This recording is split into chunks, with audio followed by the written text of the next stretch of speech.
Avant d'arriver au centre d'accueil, ma vie était sans aucun sens.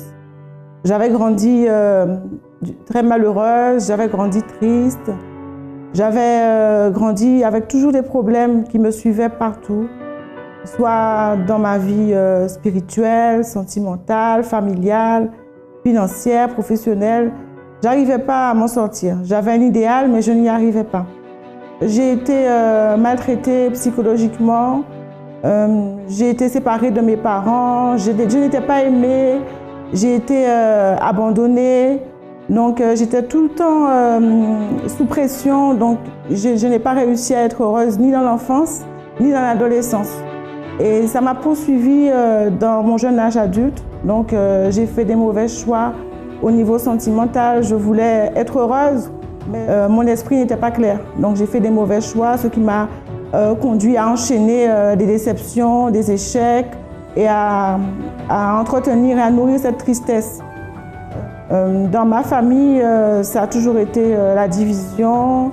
On n'a pas eu une famille unie, on n'a pas été dans un cocon familial sain, dans un foyer comme il fallait pour grandir avec l'amour qu'il nous fallait. Donc j'ai grandi comme ça, je suis devenue jeune femme comme ça, adulte comme ça.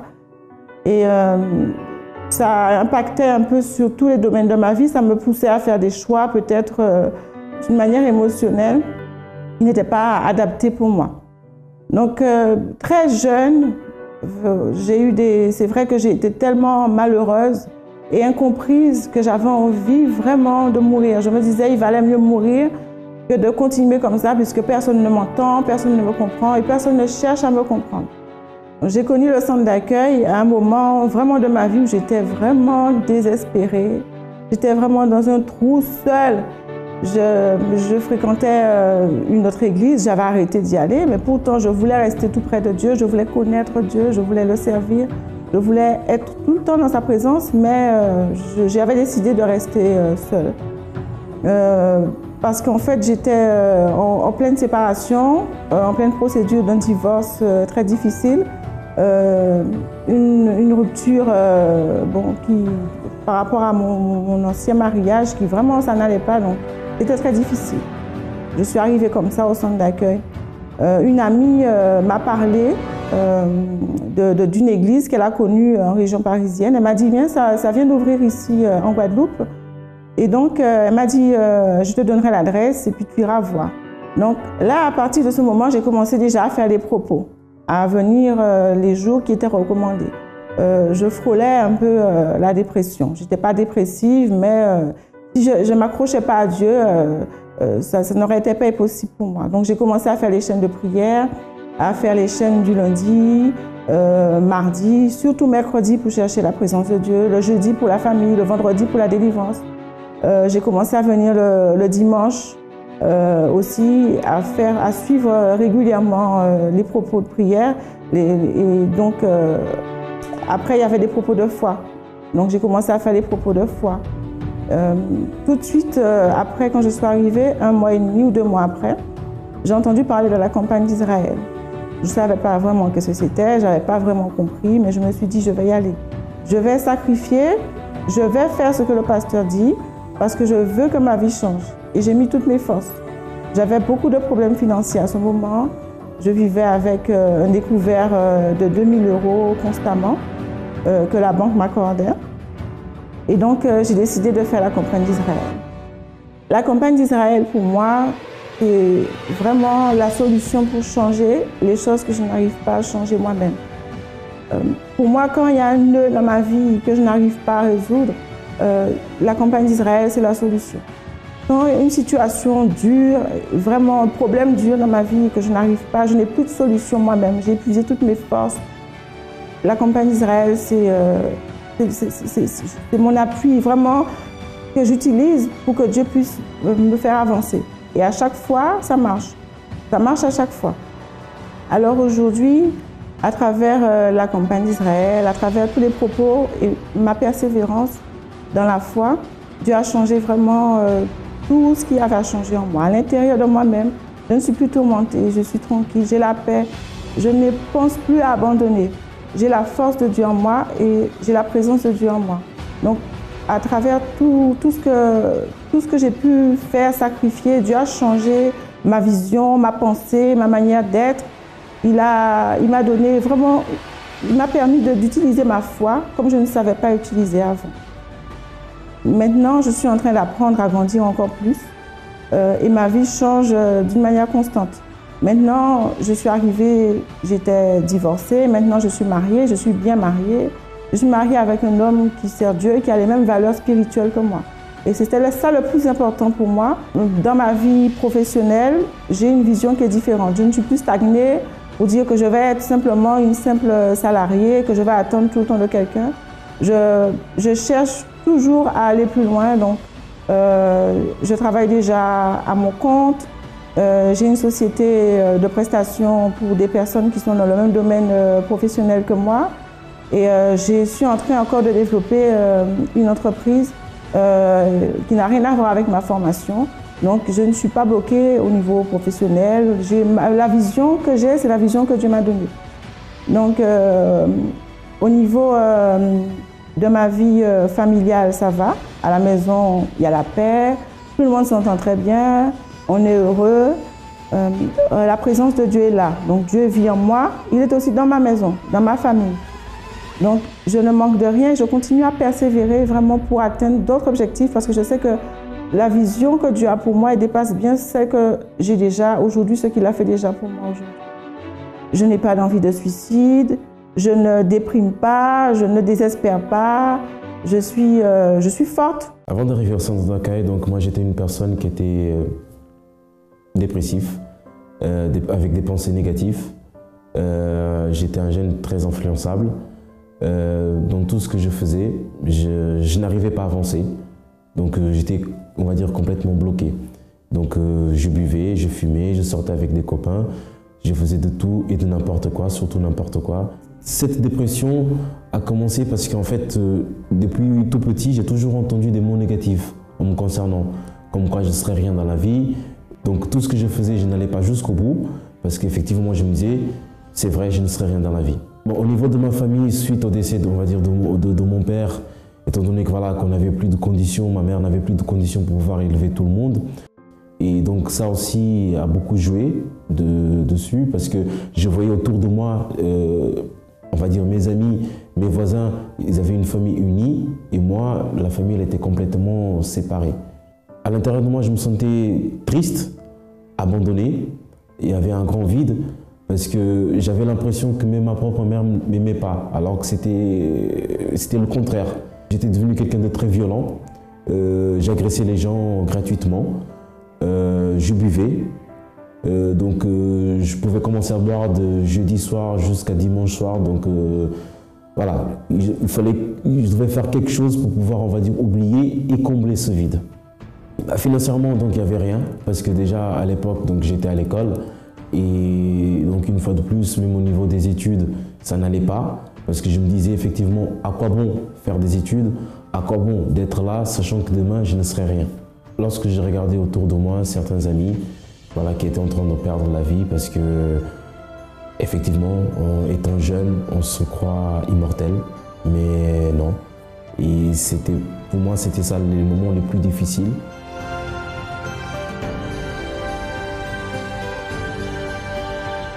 Donc je connais le centre d'accueil par le biais de ma sœur qui m'avait invité à plusieurs reprises. Arrivé au centre d'accueil, donc une des choses voilà, qui m'a marqué, c'était déjà que je ne me suis pas senti jugé, même bien au contraire. Donc j'étais entouré et c'était des choses que, voilà, qu'avant, personne ne portait de l'intérêt envers moi. Et ça pour moi déjà c'était déjà un point positif. Je commençais à m'intéresser plus à la parole de Dieu. J'étais vraiment en train de découvrir. Et par la suite, c'était aussi donc les témoignages de toutes ces personnes dont leur vie a été transformée. Je me souviens qu'il y avait le témoignage d'une personne qui a commencé du rien, c'était un SDF. Et par la suite, il est devenu quand même quelqu'un. Et moi, je me sentais comme un SDF dans mon intérieur, donc une personne sans rien. À partir de là, je me suis dit, si réellement ce Dieu a pu faire transformer la vie de ces personnes, ça veut dire qu'il peut le faire aussi pour ma vie. Et quelques temps après, donc, il y a eu la campagne d'Israël qui est arrivée. Et j'ai vu la campagne d'Israël comme une opportunité. C'était tout au tout. Donc pour moi, il fallait absolument que ça marche. Donc en train d'aujourd'hui, c'est une personne voilà, complètement, je dirais, différente, transformée, nouveau. Je ne pense plus comme avant. Avant, j'avais des pensées négatives. Pour une personne qui n'avait pas d'ambition, mais aujourd'hui, voilà, je ne cesse d'avoir des idées pour pouvoir me développer, d'aller de l'avant. Je ne me sens plus faible, comme c'était le cas quand je suis arrivé au centre d'accueil. Donc aujourd'hui, je me sens quelqu'un de plus fort, capable. Ma famille aujourd'hui, elle est soudée. Et pour une famille voilà, qui était séparée, aujourd'hui, voilà, on a appris à se connaître les uns les autres. Et voilà, on est vraiment devenu une famille soudée, une vraie famille. Pour moi, le centre d'accueil aujourd'hui représente, c'est comme une école de vainqueurs. Je suis l'un des élèves de cette école et je sortirai vainqueur. Bienvenue à tous dans cette émission très spéciale que vous propose le centre d'accueil. Et vous savez que la souffrance aujourd'hui est en train de détruire beaucoup de personnes. Et beaucoup de personnes souffrent en silence. Pourquoi? Parce qu'elles pensent que ça c'est leur vie, que c'est leur destin, que la vie est ainsi faite, il faut l'accepter. Et peut-être, vous qui me regardez en ce moment, peut-être ça c'est la pensée qui vous accompagne depuis des semaines, depuis des années d'ailleurs, où vous avez accepté la souffrance. Mais au plus profond de vous, vous n'aimez pas cette souffrance, mais vous ne savez pas comment faire pour pouvoir s'en sortir. La solution se trouve dans la foi. Vous allez voir en ce moment le témoignage d'une personne qui justement a pu vaincre sa souffrance à travers la foi. Déjà aussi, préparez votre verre d'eau et tout à l'heure nous allons le bénir lorsque nous allons prier pour vous. Voyons ce témoignage. Alors avant, j'étais quelqu'un de très colérique, de très refermé sur moi-même. Je doutais de tout. J'avais pas du tout confiance en moi. Je faisais des cauchemars. J'étais très négative. Et même à l'école, j'avais pas de résultats positifs à l'école. Et avec ma famille, j'avais beaucoup de problèmes aussi avec mon petit frère parce que j'étais très colérique. Et je tapais tout. Dû à quoi cette colère? En fait, étant plus jeune, j'ai toujours eu des problèmes avec les gens autour de moi et j'ai subi aussi certains attouchements. Donc, du coup, après, je me suis refermée sur moi-même. J'ai eu aussi de la colère et de la haine envers cette personne qui m'avait fait ça. Comment vous vous sentiez à cette époque-là? Frustrée, énervée. J'avais vraiment beaucoup de haine. Et j'avais pas confiance en moi. Je me disais que personne ne m'aimait, que j'étais née pour souffrir, que toute ma vie j'allais souffrir en fait. Et ça a continué jusqu'à mon adolescence, jusqu'à il y a pas très longtemps. Et puis en faisant les jeûnes de Daniel, c'est là que j'ai commencé à changer. J'ai voulu investir sur ma vie spirituelle. Je voulais changer, je voulais être délivrée de tout ça. Vous-même, vous avez pris cette décision de changer, de couper avec le passé, de ne plus continuer à charger le passé avec vous. Voilà, parce que j'ai vu aussi autour de moi que je détruisais beaucoup de choses. Quand j'étais en colère, la haine que j'avais détruisait aussi ma famille. Parce que j'avais la relation avec mon petit frère, ma famille, était complètement détruite. Et je donnais une apparence à l'église, parce que je venais à l'église, mais je pouvais pas continuer à jouer la comédie comme ça. Je voulais être sincère avec moi-même et arrêter d'être en colère, être énervée et chercher ma délivrance véritablement pour avoir le Saint-Esprit. Donc je me suis investie sur ça en faisant le jeûne de Daniel. J'ai fait les sacrifices physiques, matériels. J'ai fait tout, je me suis donnée entièrement. Et j'ai vu les résultats, j'ai le Saint-Esprit aujourd'hui grâce à Dieu. Et j'ai une paix à l'intérieur de moi, la paix que j'avais pas avant, je l'ai aujourd'hui. Et la colère? La colère, j'ai plus. Et avec votre frère? Ça va très très bien. La famille? Aussi. Comment vous vous sentez aujourd'hui? J'ai une joie, j'ai une paix et ce que je veux, c'est que d'autres personnes puissent connaître cela. Je suis tellement bien avec moi que j'ai envie de partager, j'ai envie de donner l'opportunité à d'autres personnes de connaître ce que j'ai connu. Ça vaut la peine, ça ne vaut pas la peine de sacrifier, de se donner, s'investir? Il n'y a que ça. Si on veut vraiment connaître la vraie paix, le vrai résultat positif, il faut se donner à fond. faut s'investir au maximum. Qui a fait ça dans votre vie? C'est Dieu. Amen. Amen. Que Dieu vous bénisse. Alors, Olivia, félicitations.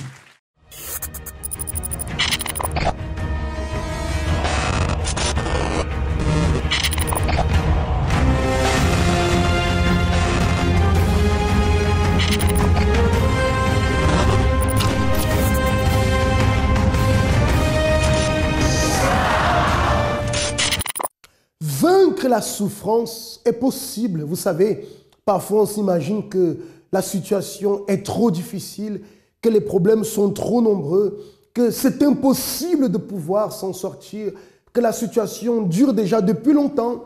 Tout cela, ça c'est notre façon de voir les choses.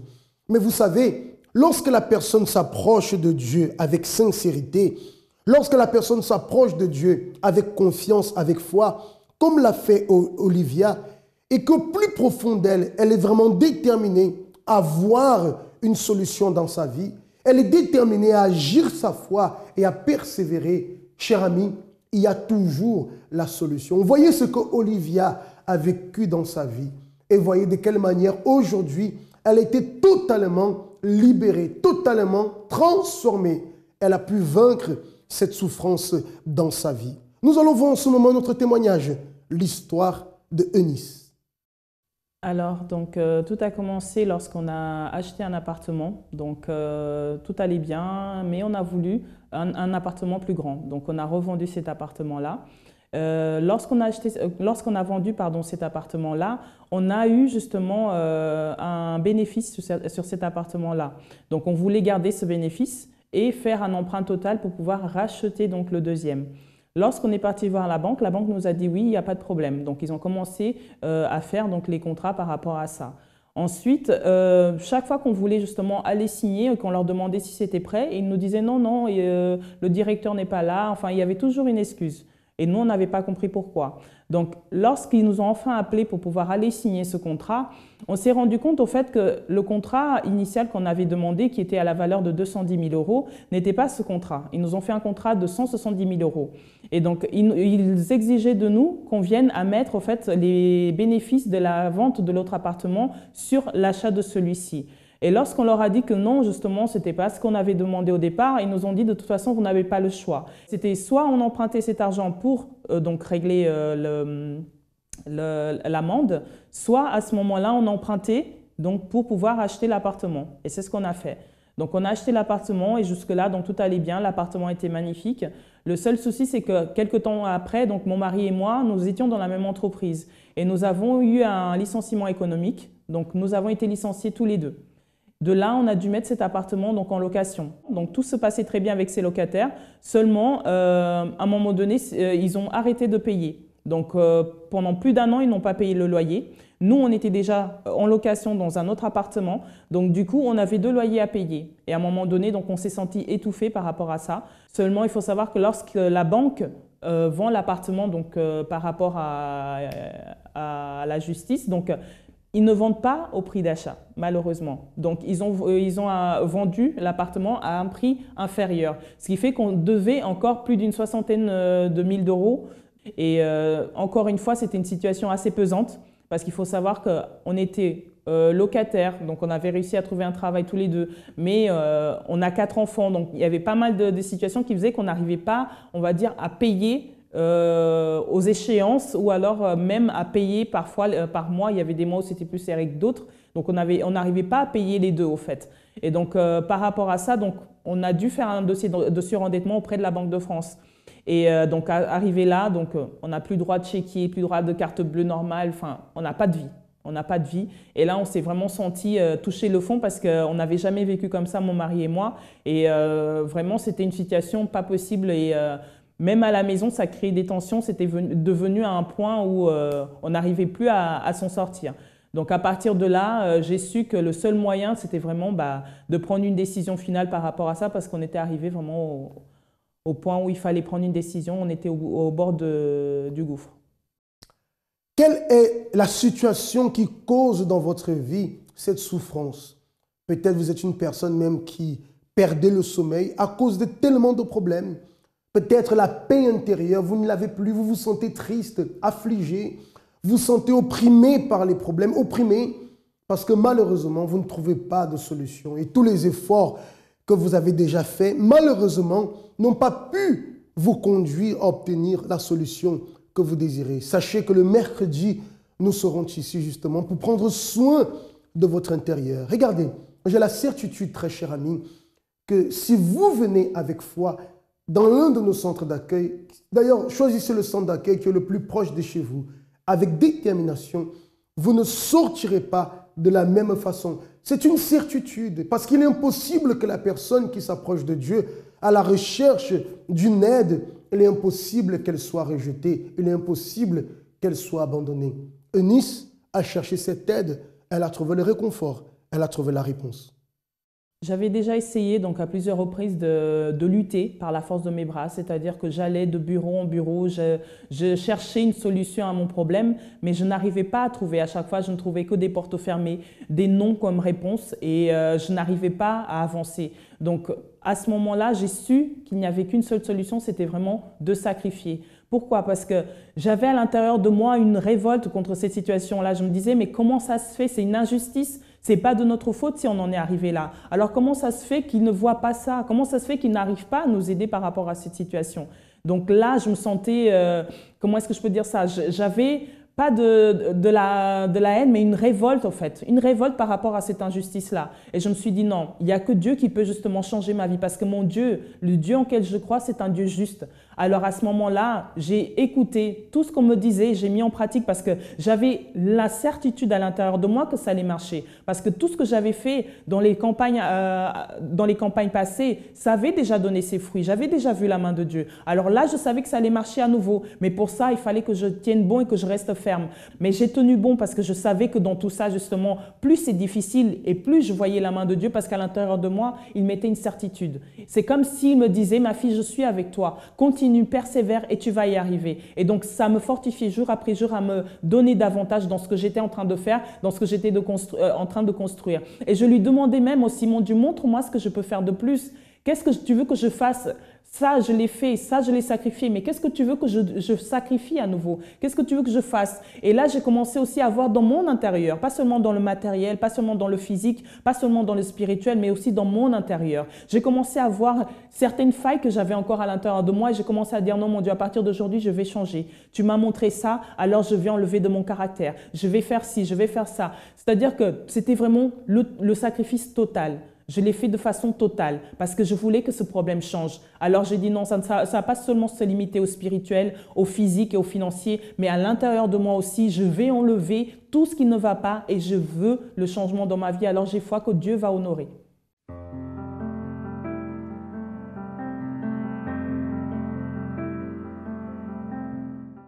Donc c'est lors justement d'une de ces réunions de 7 h du matin où c'était, il me semble, voilà. C'était le lundi, pour la vie financière exactement, en plus. Et j'étais partie à 7 h du matin et après, à la fin de la réunion, quelque chose m'a touchée en me disant « Va à la Banque de France. C'est là où tu as ton problème, alors va à la Banque de France. » Et justement, là où on était, il y a une Banque de France qui n'est pas très loin. Et pendant 1 heure, j'ai erré dans le froid parce qu'il fallait attendre 1 heure pour que ça ouvre. Et pendant que j'errais dans le froid, j'étais là en prière à l'intérieur de moi. Je demandais à Dieu, j'ai dit, mon Dieu, si tu as touché mon cœur pour pouvoir justement aller là-bas aujourd'hui, c'est pas en vain. Je ne vais pas arriver là-bas et sortir de là-bas sans avoir cette victoire que tu as promis. Donc, je dois aller là-bas, certes, mais en arrivant là-bas, je vais sortir avec la victoire. Et en arrivant là-bas, donc j'ai donné ma pièce d'identité et la dame me dit bah, « je ne trouve rien ». Il faut savoir qu'avant ça, j'avais agi ma foi, j'ai pris l'enveloppe et je l'ai posée sur le comptoir. Et là, elle me demande pourquoi je suis venue. Je lui ai dit pourquoi j'étais là. Je lui ai tendu ma pièce d'identité et elle regarde dans son ordinateur et elle me dit « je ne vois rien ». J'ai dit « madame, vous pouvez réessayer ». Elle regarde et me dit « je ne vois rien ».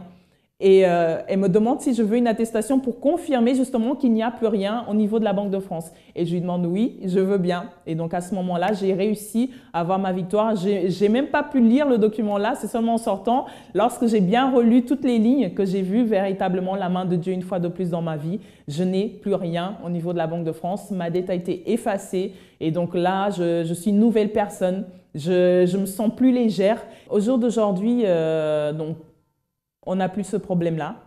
Là même, au niveau financier, chose qu'on n'arrivait pas non plus à conquérir. Donc, On a même un appartement en Afrique, donc un très bel appartement dans un très beau quartier, donc au pays, chose que nous ne pensions même pas non plus avoir. Et donc, petit à petit, Dieu nous bénit justement de ce côté-là, du côté financier. Donc, je suis en pleine création d'entreprise et ça marche très bien. Donc, tout va bien grâce à Dieu. Dieu ouvre les portes, même sans qu'on s'y attende. Justement, la bénédiction, elle est totale. Et par rapport à ça, donc au sein de ma famille, donc tout va bien au sein de mon couple. Donc, les enfants sont heureux de nous voir justement heureux et donc de voir aussi justement que ça évolue et de voir surtout justement que c'est Dieu lui-même qui a fait cela parce que les hommes n'ont même pas pu faire. On est passé dans tellement de bureaux, par tellement de systèmes, on va dire, dans la bureaucratie, que ce soit les assistances sociales ou autres, mais personne n'a pu justement nous aider par rapport à cette situation-là. Il n'y a que Dieu justement qui a pu le faire. Vous tous qui désirez vaincre la souffrance, vous êtes fatigués de souffrir, prenez votre verre d'eau et prions en ce moment. Mon Dieu, au nom de Jésus-Christ, bon nombre de personnes, Seigneur, et peut-être parmi les personnes qui sont avec nous en ce moment, il y a des personnes qui souffrent depuis des années, Seigneur, et qui n'en peuvent plus, qui veulent s'en sortir. Et nous savons, mon Dieu, que tu es le seul à pouvoir mettre fin à cette souffrance, comme dans les témoignages que nous avons pu voir aujourd'hui. Reçois la vie de cette personne entre tes mains, bénis et consacre cette eau contenue dans le verre, et lorsqu'elle boira, mon Dieu, qu'elle reçoive une force dans son intérieur, que la foi puisse renaître, la foi d'un renouveau, la foi d'un changement total. Au nom de Jésus, je les bénis. Amen. Buvez cette eau avec foi alors et recevez cette foi dans votre intérieur. Et vous savez que vous pouvez vous joindre à nous ce mercredi dans l'un de nos centres d'accueil où vous allez recevoir tout le soutien pour pouvoir vaincre la souffrance de votre vie. Passez de très bons moments. Que Dieu vous bénisse alors et à mercredi. Un événement unique qui a aidé des millions de dépendants à toutes sortes d'addictions. Maintenant en France, ce grand jour arrive et se déroulera au Doc Pullman, vendredi 5 mai à 20h. Grande veillée de délivrance et de combat contre les addictions. Ce jour deviendra une référence pour votre vie, un nouveau départ. L'évêque Rogerio Formigoni, auteur de best-sellers sur la dépendance clinique, va réaliser cette lutte contre les addictions et pour la délivrance complète, indépendamment de vos croyances, expériences et savoirs. Nombreux sont les témoignages de personnes ayant réussi à se délivrer de l'alcoolisme, des addictions, de la jalousie et de toutes sortes de problèmes, après avoir participé à cette grande veillée. L'opportunité vous est donnée. Grande veillée de délivrance et de combat contre les addictions, vendredi 5 mai à 20h.